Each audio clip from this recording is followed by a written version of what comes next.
سڵاتان لێبێت و ئەم کاتتان باش بینەرانی خۆشەویستی تەلەڤیزیۆنی کۆمەڵە بە یارمەتی هاوڕێیانی هاوکارم لە خزمەتتانزین بۆ پێشکەشکردنی گەشتی هەواڵەکانی ڕۆژی دووشەممە سەرەتا سەردێڕی گرنگترین هەواڵەکان. دروشم نووسنی لایەنگرانی کۆمەڵە و حزبی کۆمۆنیستی ئێران بە بۆنەی 31 جۆزەردان، گیانبەختکردنی کرێکارێک لە بانە، سووتانی دەیان هێکتار لە وەرگە و دارستان لە سەرپۆڵی زەها و پاوە، درێژێ مانگرتنی کامیۆنداران لە بەندەر عەباس، ناڕزایەتی خوێندکەران لە زانکۆێتاران، درێژەی ناڕزایەتیەکان لە لۆس ئانجلسی ئەمریکا و خۆپێشاندانی خەڵکی ئەسپانیا دژ بە دەوڵەتی پێدرۆ سانچێز.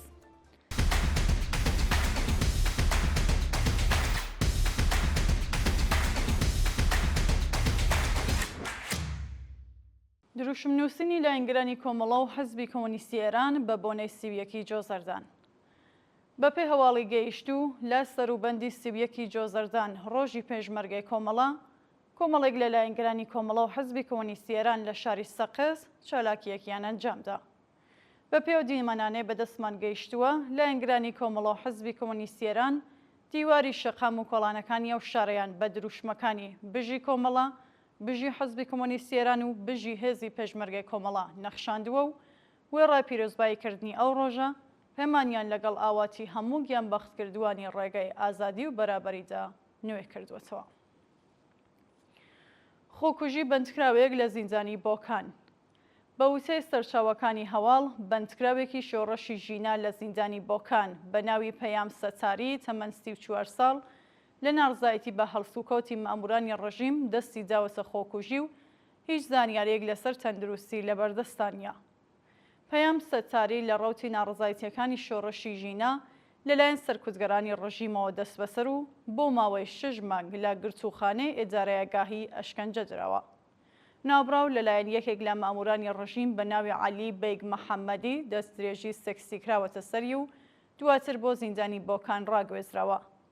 پەیام لە کاتی دادگاییکردندا چۆنیەتی دەستدرێژی و مەئمورەی بۆ دادستانی بۆکان باس کردووە، بەڵام عەلی زاهدی داستانی ئەو شارە لەژێر گوشاری ئێدارەی سڵعات و باسپۆرسی پەروەندەکە بە ناوی کەماڵ ڕەزاقپور ڕێگای نەداوە پزیشکی داد بە دوواداچوون بۆ دۆسیەکەی بکات.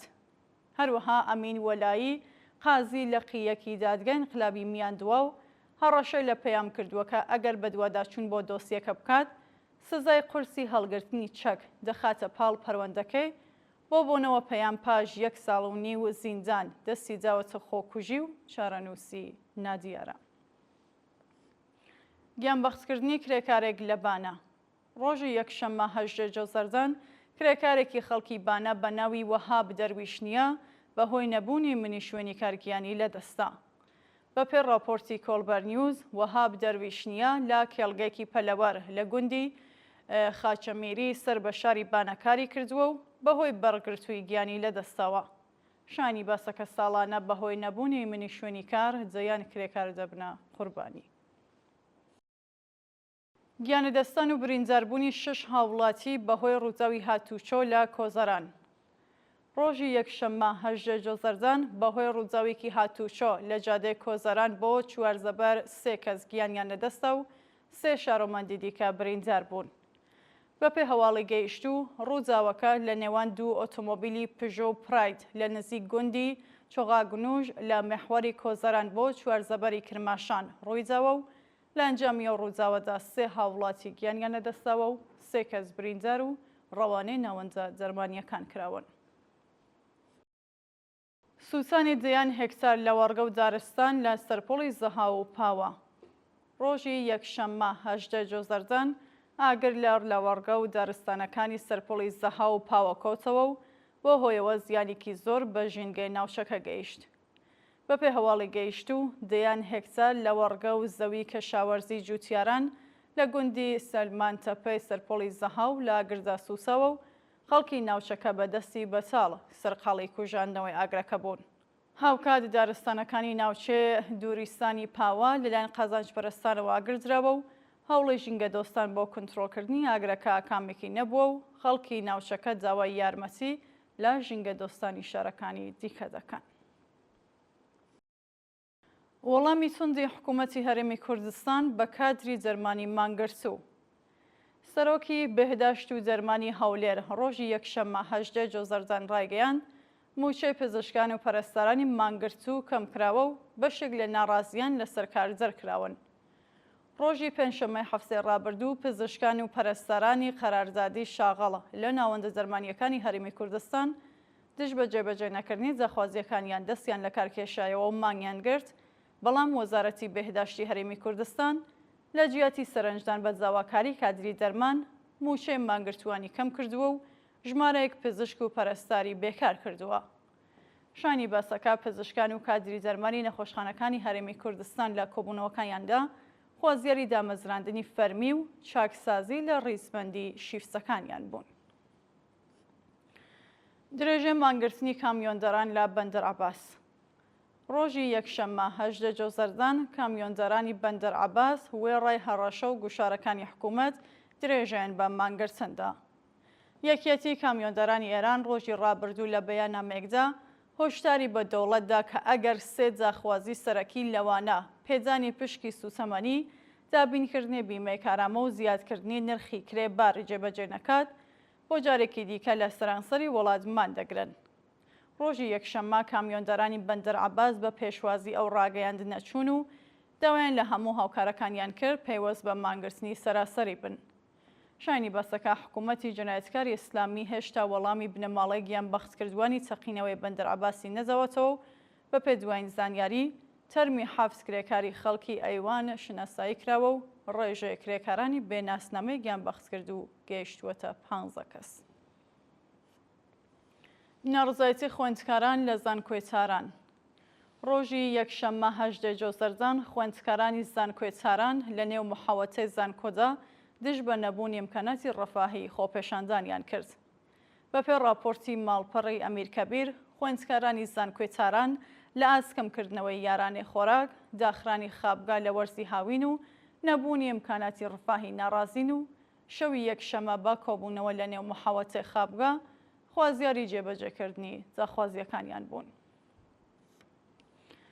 دەست بەسەرکردنی چالاکێکی مەدەنی لە ڕەشت. بەیانی شەممە 17 جۆزەردان چالاکێکی مەدەنی خەڵکی ڕەشت بە ناوی جەواد زاهدی لەلایەن شۆفێرێکی تاکسی سەر بە ئیسڵاعاتی ئەو شارە لە گەڕەکی گۆڵباغ دەست بەسەر کرا. بەپێ راپۆرتی ماڵپەڕی هیرکانی، ماموریکی ئیسڵاعات بە ناوی محەممەد ڕەزا سەحرایی لە ژێر ناوی شۆفێری تاکسی کاتژمێر 8:30 خولەکی بەیانی شەممە هاوڕێ لەگەڵ دوو کەسی دیکە کە دەوروونەخشی مسافریان گێڕاوە بە ناوەکانی مستەفا ئەحمەدی و عەزیزتوانە محەممەد زاهدیان ڕفاندووە و لەو کاتەوە هیچ زانیاریەک لەسەر هۆکاری بەندکران و شوێنی ڕاگیرانی ئەو چالاکە مەدەنیە لە بەردەستانیە.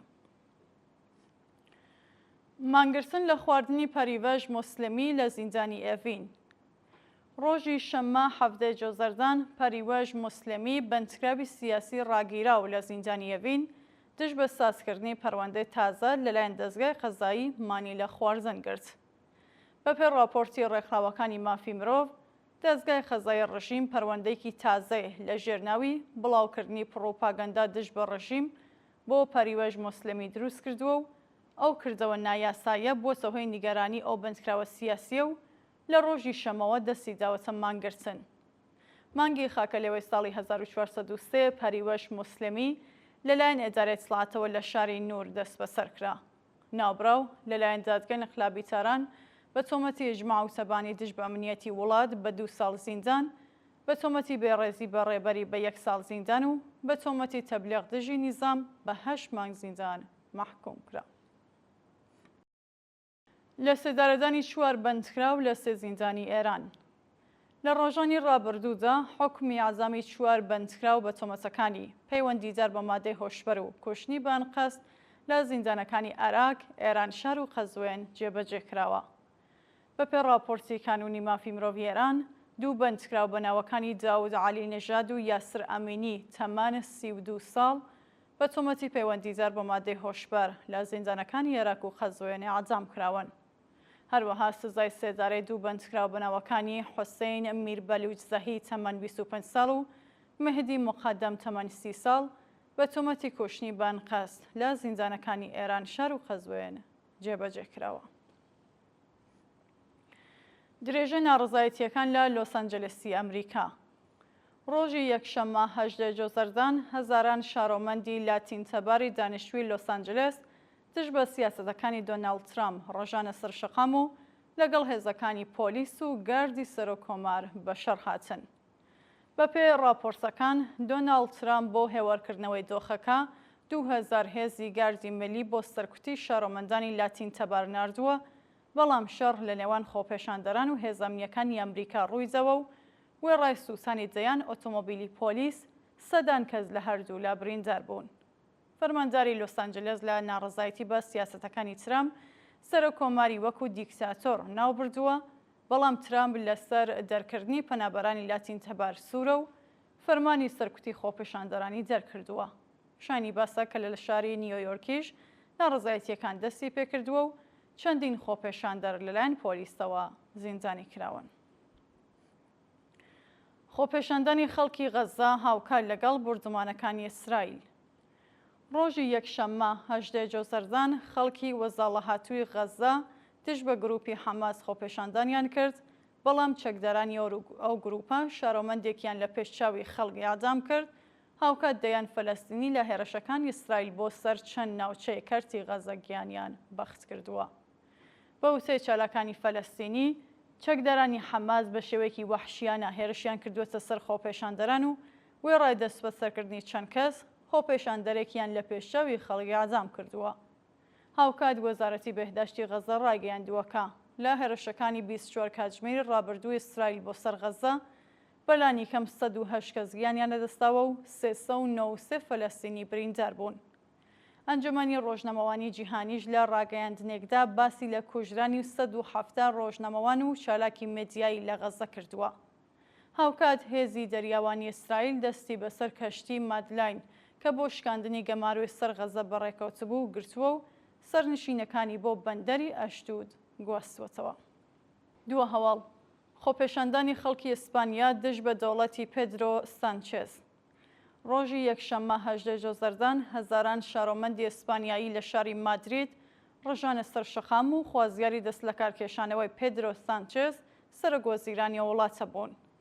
ئەو خۆپێشاندانە کە لەلایەن حەزبی جەماوەری ئیسپانیاوە ڕێکخرا بوو لەلایەن شارۆمەندانی وڵاتەوە پێشوازی لێکراوە. ناڕازیان دروشمی، مافیا یان دموکراسیان بەرز کردووەتەوە و دژایەتی خۆیان لەگەڵ دەوڵەتی گەندەڵی پێدرۆ سانچێز نیشانداوە. شارۆمەندانی ئیسپانیایی هەروەها خوازیاری دەست لە کارکێشانەوەی سەرۆکوەزیران و هەڵبژاردننی پێشوەختە بوو. بینەرانی خۆشەویست، هەواڵەکانتان پێشکەشکرا، هەر شاد و ئاسوودە بن.